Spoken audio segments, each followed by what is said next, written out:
எல்லாருக்கும் வணக்கம். இந்த நாளில் கூட 1000 வருஷ அரசாட்சி குறித்து 1000 வருஷ அரசாட்சி எப்போ நடக்கும், எப்படி நடக்கும், இயேசு 1000 வருஷ அரசாட்சியில் எங்கே இருப்பார், இயேசு எப்போ வருவார் என்பதை தேவனுடைய சட்டத்திலிருந்து தேவ திட்டத்திலிருந்து வேத வசனத்தை வாசித்து வேத வசனத்தை யோசித்து வேத வசனம் எப்படி சொல்லுகிறது என்பதை நாம் அறிந்து கொள்வோம். மத்தேயு சுவிசேஷம் 24வது அதிகாரம் 23வது வசனத்திலிருந்து, அப்பொழுது இதோ கிறிஸ்து இங்கே இருக்கிறார், அதோ அங்கே இருக்கிறார் என்று எவனாகிலும் சொன்னால் நம்பாதீங்க.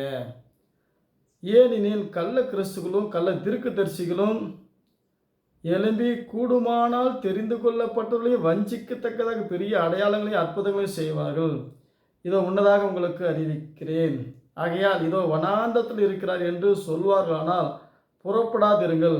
இதோ அறை வீட்டுக்குள் இருக்கிறார் என்று சொன்னால் நம்பாதிருங்கள். மின்னல் கிழக்கிலிருந்து தோன்றி மேற்கு வரைக்கும் பிரகாசிக்கிறது போல மனுஷகுமாரன் வருகை இருக்கும். பிணை எங்கேயோ அங்கு கழுகு வந்து கூடும். அந்நாட்கள் உபத்திரம் முடிந்தவுடனே சூரியன் அந்தகாரப்படும், சந்திரன் ஒளியக்கூடாது இருக்கும், நட்சத்திரங்கள் வானத்தில் விழும், வானத்தின் ஜந்துகள் அசைக்கப்படும். அப்பொழுது மனுஷகுமாருடைய அடையாளம் வானத்தில் காணப்படும். அப்பொழுது மனுஷகுமாரன் வல்லமையோடு மிகுந்த மகிமையோடு வானத்தின் மேகமேல் வருகிறதை பூமியில் உள்ள சகல கோத்திரத்தார் கண்டு புலம்புவார்கள்.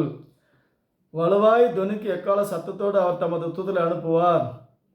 அவர்கள் அவராலே தெரிந்து கொள்ளப்பட்டவர்களே வானத்தின் ஒரு முனை முதல் கொண்டு மறு முனை மட்டும் 4 திசையிலும் கூட்டி சேர்ப்பார்கள். ஏசு எப்போ வருவார்? உலகம் முடியும் போது, உபத்திரம் முடிந்தவுடனே. உபத்திரம் எப்போ முடியும்?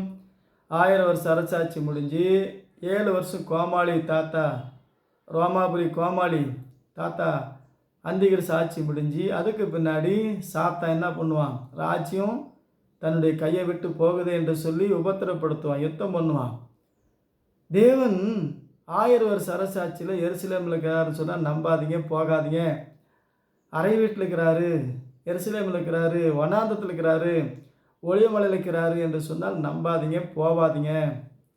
மின்னல் கிழக்கிலிருந்து தோன்றி மேற்கு வரைக்கும் பிரகாசிக்கிறது போல மனுஷகுமாரன் வருகை இருக்கும்.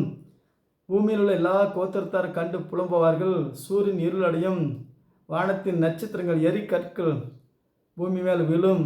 எல்லாத்தையும் தேவன் முன்கூட்டியே சொல்லியிருக்கிறார். பின்ன எங்கேயோ கழுகு அங்கே வந்து கூடும். பின்னா என்ன?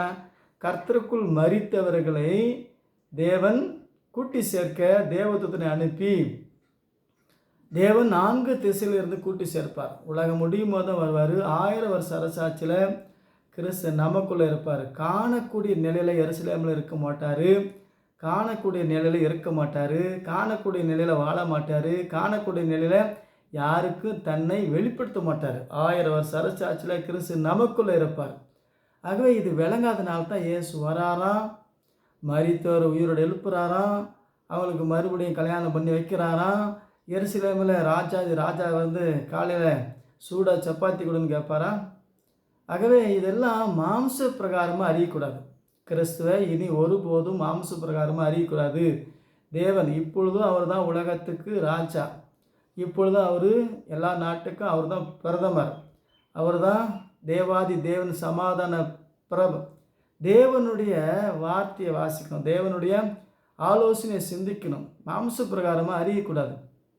ஆகவே 1000 வருஷ அரசாட்சியில் கிறிஸ்து நமக்குள்ளே இருப்பது அந்நாளில் அறிவர்கள். சொன்னதெல்லாம் நடக்கும், கேட்டதெல்லாம் கிடைக்கும், சொன்னால் கட்டளையிட்டால் எல்லாம் வாய்க்கும். ஆகவே அப்பொழுது 1000 வருஷ அரசாட்சியில் தான் தேவன் நமக்கு பரலோகத்தின் திறவுகோலை தந்து சர்ப்பங்களையும் தேள்களையும் மிதிக்க சகல அதிகாரம், சகலத்தை மேற்கொள்ள சகல அதிகாரம் தருவார். இப்பொழுது இந்த வார்த்தையை நாம் கேட்குறோம், வாசிக்கிறோம், விசுவாசிக்கிறோம், அதில் நிலைத்திருக்கிறோம்.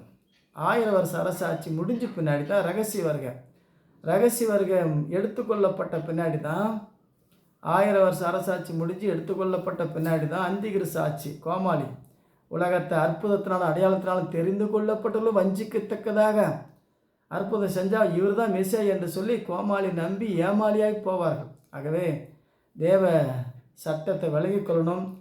இயேசு கிறிஸ்து நாமத்தில் ஞானஸ்தானம் எடுக்கணும். இந்த ஜெகனு மோகனு, இந்த திருத்துவம், இன்னும் 33 மாதா கூட்டம், பிதா கூட்டம் எல்லாமே தப்பான ஆட்டம், தப்பான கூட்டம், மாறுபாடு சனிதி விட்டு விலகி இயேசு கிறிஸ்து நாமத்தில் ஞானஸ்நானம் எடுத்து ஒரே தேவன் ஆராதிக்கணும். சில வேளைக்கு நம்முடைய தேவனாய கர்த்தர் அவரே தான் பிதா, அவரே தான் குமாரன், அவரே தான் பரிசுத்தாவி, உலகம் முடிவு பெறும் சகல நாட்டில் நம்மோடு கூட இருக்கிறார்.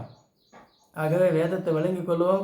விளங்கிக் கொள்ள சகல சத்தியத்திலும் வழி நடத்த இயேசு கிறிஸ்துவே பரிசுத்தாவியாகிய நமக்குள்ளே வாசம் பண்ணுகிறார். ஆகவே இதை விளங்கிக் கொள்ள தேவன் தான் உதவி செய்யணும். வேதத்தை தெளிவாய் வாசித்து யோசித்து விசுவாசிப்போம்.